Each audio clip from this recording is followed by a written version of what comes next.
Hi, today is August 7th, 2025, and here are my poems for the day. The first one is poem number 1215 for the year, The Eye is the First Circle. Following the death of her husband, Lee Krasner exploded. Blossomed is far too weak a word.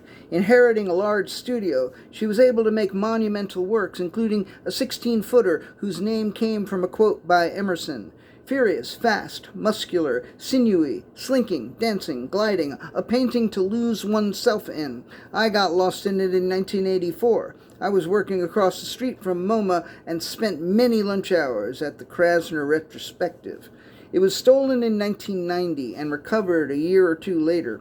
Its last appearance at a museum show was at the Guggenheim Bilboa's 2016 Abstract Expressionism show. Oh, how I longed to go.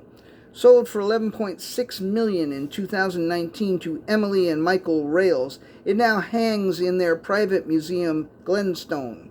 I'd have to travel to Maryland to see it again, and maybe I will someday. Poem number 1216, Hungry Eyes. At times my eyes hunger for art and more art. At times my eyes hunger for films I have already seen, films I have yet to see. At times my eyes hunger for flowers or cherry blossom trees. At times my eyes hunger to see you and only you. Poem number 1217, Eric Carmen. I thought the title of the last one sounded familiar. Eric Carmen's Hungry Eyes was featured in the film Dirty Dancing and was Eric Carmen's biggest hit, bigger than All by Myself or anything the Raspberries ever did. I don't have a vivid memory of that song, and I don't want to listen to it now. I'd rather listen to I Wanna Be With You or Go All the Way. Eric Carmen didn't even write Hungry Eyes, so should I even care? Poem number 1218, Eric Cartman.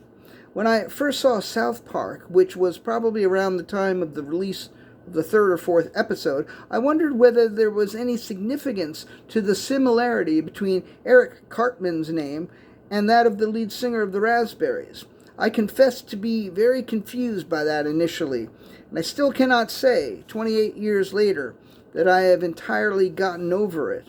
And the last poem of the day, poem number 1219, The Healing Power of the Inappropriate. Shortly after a dear friend tried to kill himself with pills, he came to visit me. I had no desire to offer platitudes, and since he had never seen South Park, I showed him several episodes. It was the first time he had laughed in a long while. Another time, someone else I loved seemed unconsolable and bereft. I had no desire to offer platitudes, and since she had never seen The Interview, I showed it to her, and it helped.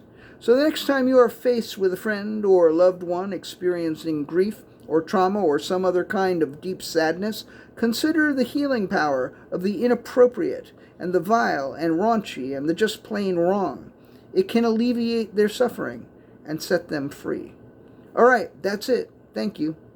I appreciate you.